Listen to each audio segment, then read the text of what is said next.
నమస్కారం అండి.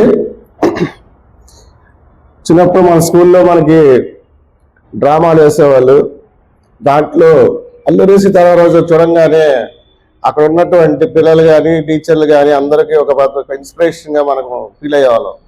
అట్లాగే ఎందుకంటే ఆయన భారతదేశం గురించి స్వతంత్రం గురించి ఆయన వీర మరణం పొందడం వల్ల ఆయన బొమ్మ చూడంగానే మనలో ఒకటువంటి స్ఫూర్తి రగులుతుంది అన్నమాట. నేను ఒకసారి 1992లో సక్రియేటిపల్లి నర్సపూర్ దాటి అక్కడ సక్రియేటిపల్లి అనే ఊరు ఉంది. ఆ ఊరిలో వెళ్ళంగానే అక్కడ విగ్రహం పెట్టింది, అల్లూరి సీతారామరాజు గారి విగ్రహం. నేను వెళ్ళింది పెళ్లికి వెళ్ళాము, కానీ ఆ ఫోటో చూసినప్పుడు నాలో ఒక గొప్ప స్ఫూర్తి కలిగేది అనమాట. అక్కడ వాళ్ళ వంశస్థులతో కూడా నేను మాట్లాడాను.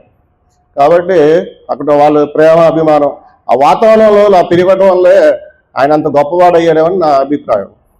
కాబట్టి ఇప్పుడు యూత్కి ముఖ్యంగా అల్లూరి సీతారామరాజు అనేది అందరూ పుడతాం చనిపోతాం, కానీ ఆయన ఒక లక్ష్యం పెట్టుకొని కష్టపడి సాధించి ఏంటి అలాగే మీరు కూడా మన యూత్ కూడా ముఖ్యంగా ఆ స్ఫూర్తి పొంది మనం కూడా జీవితంలో ఏదైనా సాధించాలి అనేది ఖచ్చితంగా నిర్ణయించుకొని దేశానికి దేశభక్తిని చాటుకోవాలని కోరుకుంటున్నాను. Thank you.